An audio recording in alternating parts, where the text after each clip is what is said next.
Welcome back to another episode of the Casey Campbell podcast. Casey Campbell with you, of course. Pleased to be joined by Cam Manna.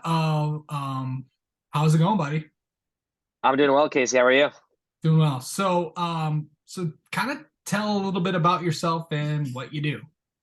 Yeah, so I go to Ithaca College. I'm a sophomore sports media major, specifically on the sports broadcasting side of things. Been doing broadcasting for a lot of time now and call games here at IC for ICTV, our college television, WICB radio, and call a variety of sports. Call baseball during the summers, and call a lot of basketball here. We have some really good sports teams, even though it's D3, but a really good football team called the NCAA tournament as well on the women's basketball side. So sports broadcasting, that's my niche.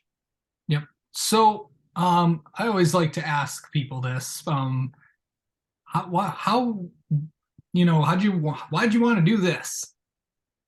Yeah, so it's actually a long story, and the most non-cliche way possible. I wanted to do this my whole entire life. My parents would tell me that I would be in the yard sometimes pretending I was on the Yankees, but then I would also be pretending I was John Sterling, and I would call like an imaginary game and run around the bags and stuff like that. I would call the Knicks games that were on TV. I remember sitting and watching the UConn 2011 run with Kemba Walker and Yeah. calling the games here and there. So I've always had a passion for it. And then started to just get into it more as middle school went on, high school, and then into college. Yeah. You're from Connecticut, so I guess are you a New York sports fan, just out of curiosity? I am, yes, all New York sports. Okay, big Yankees fan. I am. Okay, all right. Yeah, no, Uh, the smiles there. Are you a yeah, Yankees fan? I'm a Mets fan. Oh, okay, gotcha. Oh, actually, they won today, so that's good. Yep. Um, so so going into yeah, obviously, so when you went to college, and I know I think you did some high stuff in high school as well. What was it like just to be like, hey, I'm actually doing this?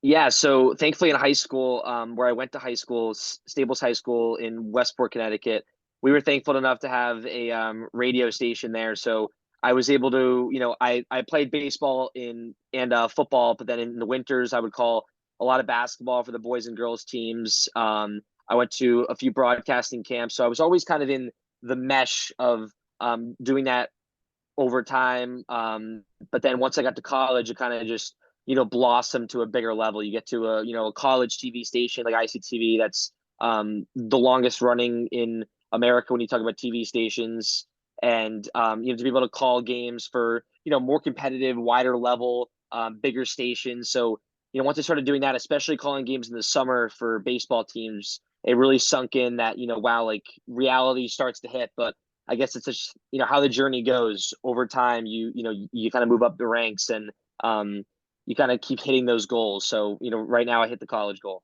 So what's your favorite sport to call? I get asked that question a lot, and I kind of look at that big three between baseball, basketball, and football for different reasons. I like baseball the most in the sense where I feel like I can show my personality the most because of the way the game works, and now it's that slower pace, and I love being able to bring the listener in. Um, Basketball wise, I love the direct pace and how fast it moves, especially basketball radio play by play. So that's my probably number one because I've been doing that the longest. But football I love as well because I played the game, and then baseball for that personality reason. I was actually just calling a baseball game, and for an inning on TV play by play, we were just talking about fishing. So and you kind of go back and forth. So that's a cool part of it. Yeah. It's up there. It's interesting to hear the baseball booths around and see what they have to say, especially the Mets booth. Yeah. You never know what those three can talk about.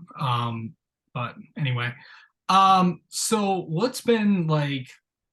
Is there like so? Do you ever go back and like listen to like past broadcasts or like in the beginning, it's like, oh, I can't believe I did all that, and then look where I'm at now.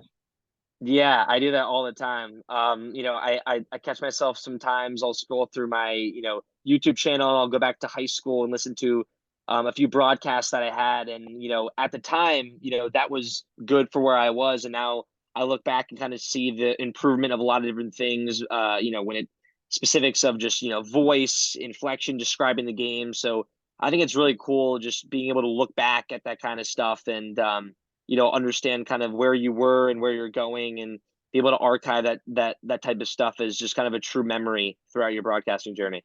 Yep. So kind of talk about just like what you want, where you want to go, what do you want to do next? Yeah, so now, being in the college realm as a sophomore, kind of doing everything that I can here, um, as a whole when it comes to broadcasting, and then, kind of making those jumps throughout the summer with internships. We're going to be in the Cape Cod League this summer, calling games for the Born Braves. So that's always been a really big dream of mine. That was kind of the biggest one of the biggest goals I had in college was to, be in the Cape Cod Baseball League, and I was able to, get that and be able to do that this upcoming summer. But, as time goes on, I want to just the biggest thing, kind of enjoy the journey, because broadcasting as a whole, it's a grind, and being able to work up the ranks and wherever you start, and things like that. So kind of enjoying that, but when it's all said and done, my dream is always to be kind of the voice of a specific team. That's a big thing that's always been a dream of mine. That's why I love calling games during the summer or for a specific team. You get to follow that team and cover that team. So um, I've always said, as like a dream, if I had to put everything into perspective, I would want to be the voice of the New York Knicks. But things have a way of working out, so you kind of just have to work hard and do you, see what happens. Yeah. So let's going into what have you like okay.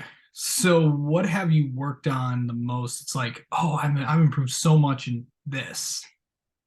Yeah, I would say a lot of my on-camera TV work, I've done a lot better in overtime, because there's the process of kind of people saying being the best friend of the camera and kind of bringing in the viewer. So learning that and having that comfortability, to be able to talk to the camera, have that smile, bring people in, as well as also reading the teleprompter and also talking to someone. I think I'm really proud of that, and how comfortable I've gotten to be able to do that. And play by play as a whole, always improving, and describing things a certain way, understanding the moment, but really just always improving. It's really exciting to look back at the type of stuff. But if I had to pick one, I would definitely say the on-camera aspect. Yeah. Um, what do you feel like what are your goals like for next just for next obviously you just talked about your long-term goals, but what are your goals for next year? I think next year, one of my biggest goals is to get the play-by-play job, to be the voice of our football team here at Ithaca.